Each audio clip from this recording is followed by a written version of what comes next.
Bismillahirrahmanirrahim. Assalamualaikum warahmatullahi wabarakatuh. Bapak-bapak, ibu-ibu, mas-mas, mbak-mbak, khususnya adik-adikku sekalian yang dirahmati Allah dimanapun Anda berada. Kembali di IIP Channel bersama saya, IIP Wijayanto. Kali ini kita akan membahas tema agar mantan merindukanmu melebihi kamu merindukannya saat kamu sudah tidak bisa lagi ketemu dengannya.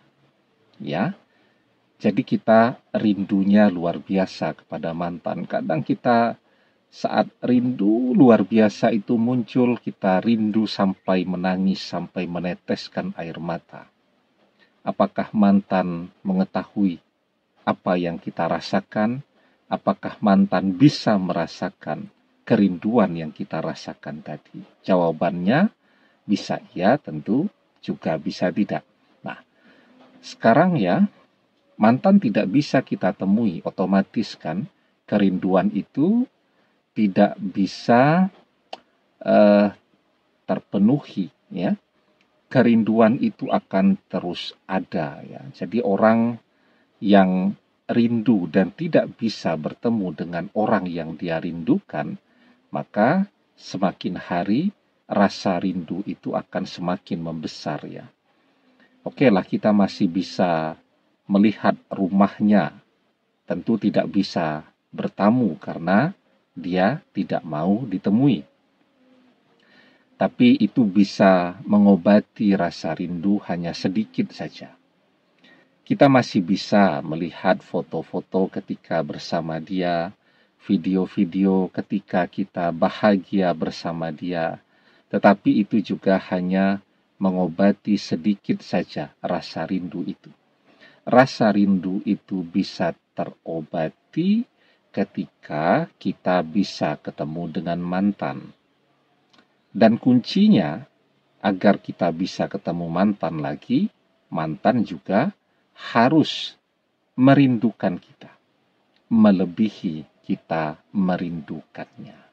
Nah, sebelum kita bahas lebih jauh lagi, agar mantan merindukan kita, melebihi kita merindukannya, jangan lupa ya yang belum subscribe untuk memencet tombol subscribe dan menyalakan lonceng notifikasi agar Anda selalu mendapatkan pemberitahuan video-video terbaru dari channel kesayangan kita ini.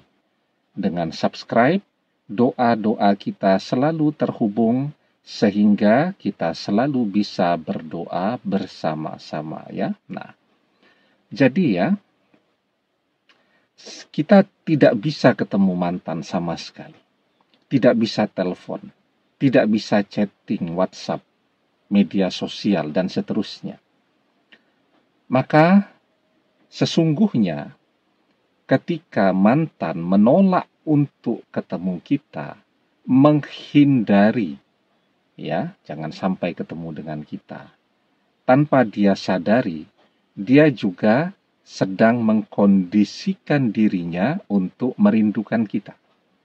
Ya, tidak pernah ketemu, otomatis rindu. Sesuatu yang amat sangat dekat dengan kehidupan kita dan tidak bisa kita temui lagi, ya, itu akan membuat kita merasakan kerinduan. Seiring perjalanan waktu, rasa rindu itu akan terus membesar, ya.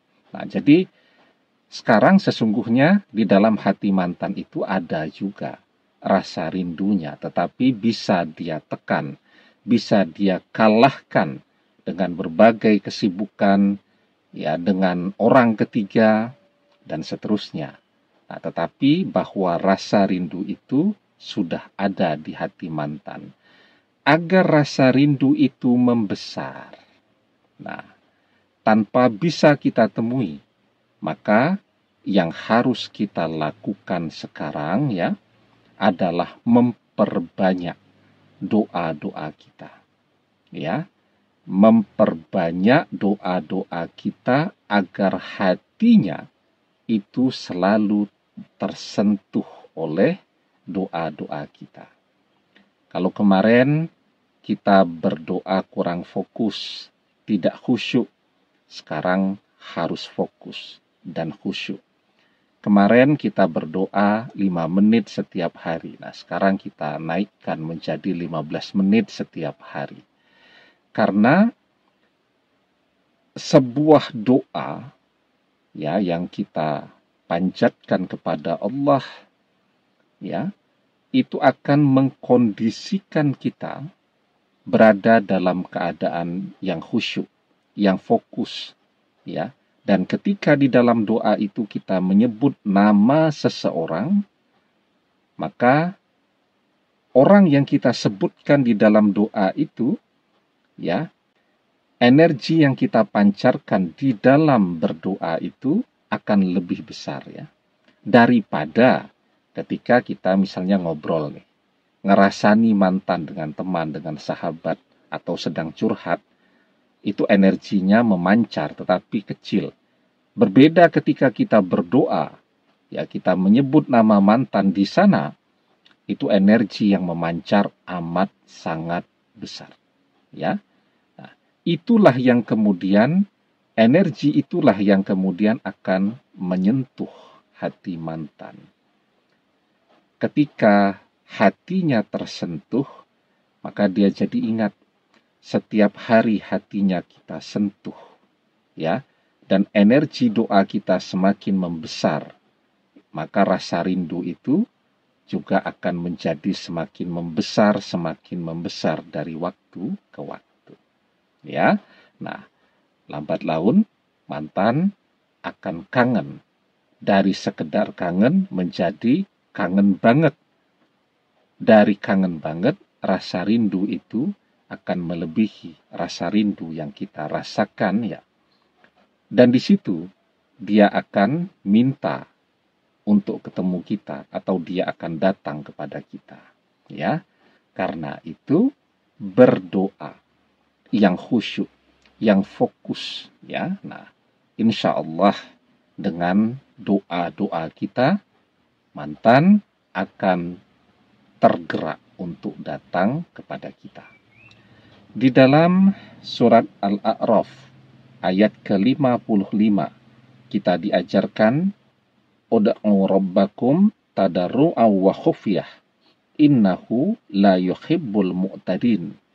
Berdoalah kepada Tuhanmu dengan berendah diri dan suara yang lembut.